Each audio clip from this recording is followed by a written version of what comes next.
আসসালামু আলাইকুম ওয়া রাহমাতুল্লাহি ওয়া বারাকাতুহু। সম্মানিত দর্শক মণ্ডলী, আল্লাহ সুবহানাহু ওয়া তাআলা এই মহাবিশ্বের মহাবিশ্বয় মহাগ্রন্থ আল কোরআনের ৬,২৩৬টি আয়াত একসাথে একত্রে নাজিল করেন নাই। আল্লাহ সুবহানাহু ওয়া তাআলা স্তরে স্তরে সময়ের প্রেক্ষিতে আল্লাহ পাক রব্বুল আলামিন ২৩ বছরে এই কোরআনের আয়াতগুলো নাজিল করেছেন। যখন আল্লাহ সুবহানাহু ওয়া তাআলা সিদ্ধান্ত করলেন যে মদ হারাম করবেন, তখন এই মদ হারাম করার আয়াতে কারিমা আল্লাহ পাক রব্বুল আলামিন মোট ৩টি ধাপে নাজিল করেছেন। সর্বপ্রথম আল্লাহ রাব্বুল আলামিন বলেন, ইয়াসআলুনাকা আনিল খামরি ওয়াল মাইসিরি কুল ফীহিমা ইসমুন কাবীর। সূরা বাকারা আয়াত ২১৯।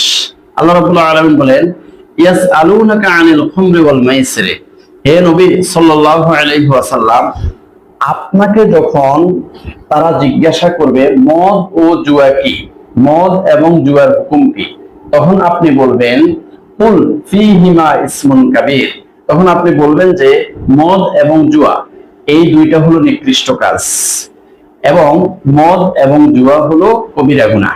এই আয়াতে কারিমা যখন নাজিল হয়েছে, তখন অসংখ্য অগণিত মুমিন মুসলমান ওনারা ভয় পেয়ে গেলেন।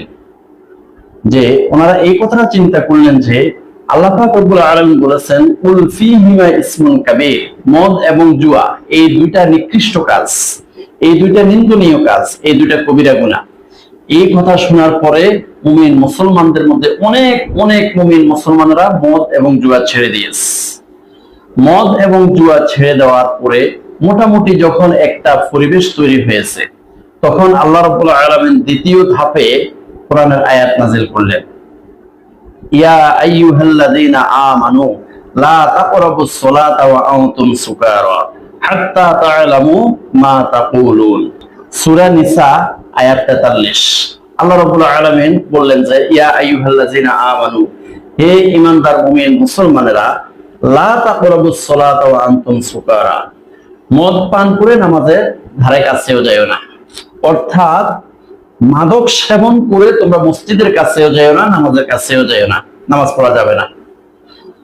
হাত্তা তা'লামু মা তাকুলুন, আর তোমরা উদ্ভ্রান্তের মতো পাগলের মতো নামাজ পড়িও না, নামাজের মধ্যে যা পড়ো তা বুঝে বুঝে পড়ো।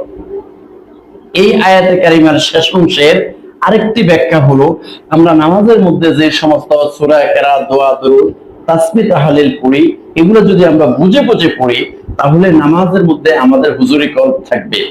এই জন্য